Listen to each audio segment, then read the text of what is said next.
Fala galera, tudo bem? Sejam bem-vindos a mais um vídeo do canal Paideia. Hoje para a gente tratar da proclamação da República e da primeira fase da história republicana do Brasil. Em 15 de novembro de 1889, o Brasil deixava sua fase imperial, liderada pela figura marcante de Dom Pedro II, e entrava nos trilhos da República e começava uma nova fase com grandes promessas de mudança, modernização e desenvolvimento ligado aos ideais de progresso do novo mundo capitalista que começava a se desenhar para o Brasil nesse momento.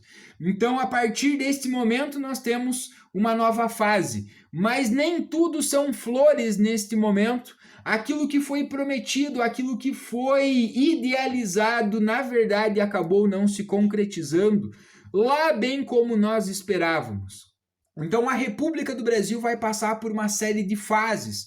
A primeira fase governada, e que nós vamos chamar de República da Espada, onde vamos ter dois grandes marechais na figura, da liderança desta república, que é o que nós vamos falar no vídeo de hoje. Depois nós vamos ter a consolidação do poder das oligarquias, principalmente ligado aos interesses da economia do café no país. Depois nós vamos ter a chegada de Getúlio Vargas, que vai permanecer durante 15 anos. E só em 1946 nós vamos ter a primeira grande experiência democrática livre do Brasil, com a eleição de Eurico Gaspar Dutra e o início daquilo que vamos chamar de República Liberal, que vai durar até 1964 e que vai ser encerrada por um golpe militar.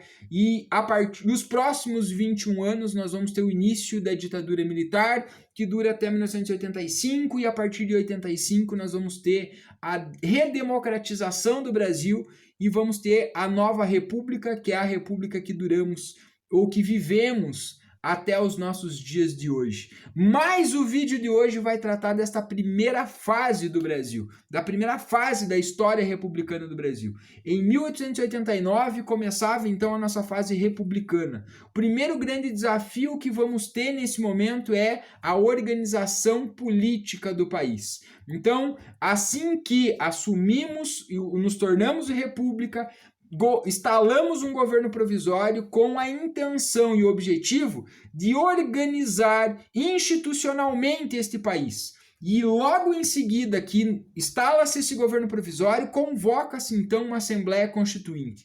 Faz-se os trâmites para a eleição de representantes, para se juntarem a uma Assembleia para elaborarem nossa primeira Carta Constitucional da República. E em fevereiro de 1891 era promulgada a nossa primeira Constituição republicana do Brasil. Essa Constituição traz algumas grandes novidades, estabelece a República Federativa, estabelece o presidencialismo, estabelece o voto direto, mas para homens maiores de 21 anos, excluindo do processo eleitoral mendigos, mulheres, analfabetas, alguns religiosos, algumas ordens também militares nesse processo. Então, essa limitação do voto vai fazer com que apenas ou cerca de 3% da população consiga ter o direito do voto no Brasil. Então, o que nós vamos ver de forma real nesse início da República Brasileira é a não efetivação da democracia no Brasil, já que mais de 90% da população brasileira, por essas restrições ao voto, vão ficar excluídas do nosso processo democrático ou da participação política nesse sentido, para isso. Mas essa Constituição também traz algumas grandes novidades, A divisão dos três poderes em executivo, legislativo e judiciário, estabelecendo suas funções e suas obrigações, a separação do Estado e da Igreja, que é um fator importante nesse momento, e o presidencialismo como forma de governo. Assim que essa Constituição é promulgada, vamos ter a primeira eleição do Brasil, ainda feita pelo Colégio Eleitoral. Então nossa primeira eleição republicana é de forma indireta, não há participação da população no processo. E o nosso primeiro candidato, nosso primeiro presidente eleito pelo voto vai ser o Deodoro da Fonseca, aquele mesmo aquela mesma figura e grande representante e líder do movimento republicano que foi o responsável pela proclamação da República. Assim que eleito, Deodoro então assume o cargo como presidente da República e tem início aquilo que vamos chamar então de República da Espada, já que nesses dois primeiros governos nós vamos ter as figuras de dois grandes marechais. O Deodoro da Fonseca assume a presidência da República enfrentando dois grandes problemas. Um econômico, o outro político. Econômico, dá uma olhadinha na descrição desse vídeo e procura o videozinho da crise do encilhamento, vou deixar o link aqui para você, que esta crise vai marcar o governo Deodoro da Fonseca e também vai trazer para ele, para o governo dele, uma grave crise econômica que vai fazer com que ele tenha dificuldade de governar politicamente o Brasil. Então esta crise do encilhamento vai provocar uma grande catástrofe econômica no Brasil, já que nós vamos liberar papel moeda com a intenção de promover o crescimento industrial e o desenvolvimento industrial, mas o efeito prático disso vai ser a alta do custo de vida, um processo inflacionário, porque liberamos papel moeda literalmente sem lastro. Então esse é um dos efeitos mais imediatos de você produzir papel moeda para aumentar o dinheiro circulante. Enfim, o governo Deodoro vai enfrentar problemas econômicos que vai fazer com que o Congresso Nacional agora reaja contra a figura do Deodoro da Fonseca. Então o Brasil começa a experimentar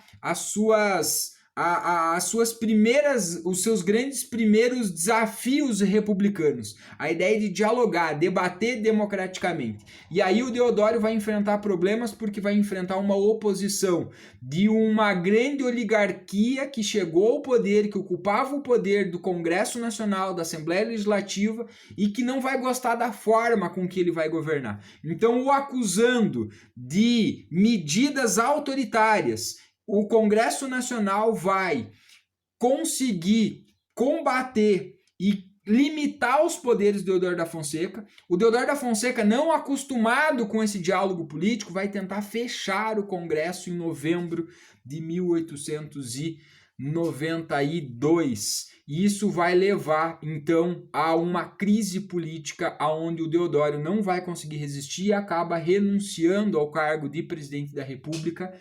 E em 1891, após a sua renúncia, assume o seu vice-presidente, Floriano Peixoto, outro grande marechal, grande figura política dentro desse contexto, eleito como vice do Deodoro da Fonseca durante as eleições, as primeiras eleições presidenciais, e a partir daí ele assume o cargo de presidente da República e ele vai...